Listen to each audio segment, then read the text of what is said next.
পরিচয় পর্বে। আমি সবাইকে বিনীত অনুরোধ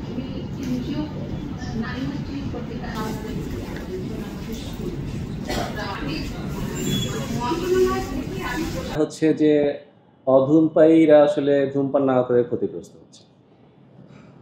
আপনারা যেটাকে পরে দিচ্ছেন যে অধূমপায়ীরা যেন ক্ষতিগ্রস্ত না হয়, এটা একটা দিক ঠিক আছে, কিন্তু ধূমপান যারা করছে তাদের সংখ্যাটা আসলে কমিয়ে আনা দরকার।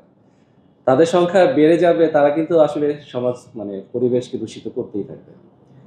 তো এটা গুরুত্বপূর্ণ এর জন্য যে আমি কোনো অপরাধ না করেও ক্ষতির শিকার হচ্ছি, সেটা একটা বিষয়। সেক্ষেত্রে আপনাদের চাওয়া অনুযায়ী আমি আজকে থেকে নারায়ণগঞ্জ সিটি কর্পোরেশনকে ধূমপান মুক্ত এলাকা ঘোষণা করছি। এবং আমাদের এখানে যে প্রপোজালগুলো এসছে, আমাদের 3টা আঞ্চলিক জোনাল অফিস আছে, আঞ্চলিক অফিস আছে, সেগুলোকেও আমরা প্রপার গাইডেন্স দিব এবং যেন এটা ধূমপান মুক্ত করা হয়। এছাড়া যেটা আসছে যে হসপিটালগুলোতে, আমার মনে হয় যে হসপিটালগুলোতে আসলে বেশি দরকার ধূমপান মুক্ত করা এখানে, যেন কারণ রোগীরাই আসে সাধারণত, রোগীর সঙ্গে যারা আসে তারাও একটা ভালোভাবে সিচুয়েশনে পড়ে যান। এই কারণে হসপিটালগুলো তো আসলে করা দরকার। তাছাড়া পাবলিক প্লেস, যেটা আমাদের সিএম মহোদয় বলেছেন যে পাবলিক প্লেসগুলোতেও যদি চান নগরবাসী, তাহলে আমরা একটা প্রচারণা চালাতে পারি যে পাবলিক প্লেসগুলোতেও যেন ধূমপান তারা না করে। সেক্ষেত্রে একটা কনসেনসাস তৈরির বিষয় আছে। এই ক্ষেত্রে নারীমন্ত্রী উদ্যোগ নিতে পারে, ভূমিকা পালন করতে পারে। আর আমি আসলে পরিসংখ্যান দেখে আসলে যেটা দেখলাম যে আপনার দেখাচ্ছে যে 3,78,00,000 আপনার হচ্ছে তামাকজাত পণ্য ব্যবহার করেন। এর মধ্যে ধূমপায়ী হচ্ছে 1,92,00,000। অনাগত সন্তানদের অন্ধকার যুগের ধারণাটা হলো, যারা ধূমপান করছেন তিনি ক্ষতিগ্রস্ত হচ্ছেন, পাশাপাশি আমরা যারা আছি আমরাও ক্ষতিগ্রস্ত হচ্ছি। কিন্তু যারা আমাদের ভবিষ্যৎ প্রজন্ম, তারা যেন এই ধূমপান থেকে বিরত থাকেন এবং যারা ধূমপান করছেন তারা যেন কিছুটা কমিয়ে আনেন, তার জন্যই নারীমৈত্রী কাজ করছে। শুধু নারীমৈত্রী না, মূলত ঢাকাতে আত্মা প্রজ্ঞা বিভিন্ন প্রতিষ্ঠান, এখন গবেষণা, ঢাকা ইউনিভার্সিটি বিভিন্নভাবেই কিন্তু ধূমপানের বিরুদ্ধে বিরোধিতা করছে। বাংলাদেশ একটু পিছিয়ে আছে। আজকে আমরা দেখলাম যে যেখানে নেপাল, শ্রীলঙ্কা, ফ্রান্স বিভিন্ন দেশ কিন্তু বিভিন্ন পদক্ষেপ নিয়েছে। তবে বিভিন্নভাবে পদক্ষেপ নেয়, সবাই যখন সোচ্চার হয়েছে তখন ইতিমধ্যে বাণিজ্য মন্ত্রণালয় কর্তৃক যে ই-সিগারেট আমদানিটা বন্ধ করেছেন, এটাই আমাদের একটা অর্জন। স্মোক যারা করছেন তাদেরকে আসলে সচেতন করার তেমন কিছু নাই, কারণ যারা স্মোক করেন তারা জেনে শুনেই করেন যে এটার খারাপ ইফেক্ট আছে। এবং ধূমপানের যে আপনার প্রতিক্রিয়া, যেটা খারাপ প্রতিক্রিয়া যেটা, সেটা কিন্তু কম বেশি আমরা সবাই জানি যে কি হয়।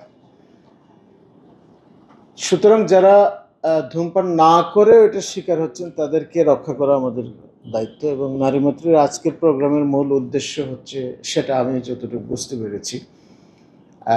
সেই ক্ষেত্রে যা করা যায় সেটা গভর্নমেন্ট, সরকার, আমি যতটুকু জানি এবং আজকে যেটা দেখলাম যে আইন সংশোধন হয়েছে, নতুন নীতিমালা হয়েছে, সরকারের পজিশনটা খুবই পজিটিভ।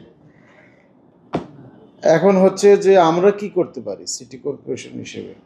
তা আমরা যেটা করতে পারি, আজকের যে উদ্যোগটা, এই কাজটা আমরা ধূমপান মুক্ত অফিস ঘোষণা করতে পারি। প্রশাসক স্যার হয়তো একটু পরে সেটা করবেন। এবং আমাদের একজন সহকর্মী প্রস্তাব দিয়েছেন যে আমাদের যে জোনাল অফিসগুলো আছে সেগুলোকেও ধূমপান মুক্ত একই সঙ্গে ঘোষণা করা।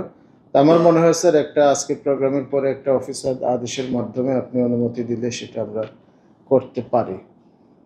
আর আরেকটা কাজ করা যায়, সিটি কর্পোরেশনের মানুষ যদি পাবলিক প্লেসে ধূমপান না করে, এই জন্য মোবাইল কোর্ট পরিচালনায় আমরা উদ্যোগ নিতে পারি। সেটা জেলা প্রশাসনে করতে পারে, সেটা সিটি কর্পোরেশনে করতে পারে। আমরা এখন বাংলাদেশে তামাক ব্যবহারের চিত্র যদি দেখতে পাই, তাহলে দেখি যে বাংলাদেশে তামাক ব্যবহারকারী রয়েছে 3,78,00,000 তামাক ব্যবহারকারী রয়েছে।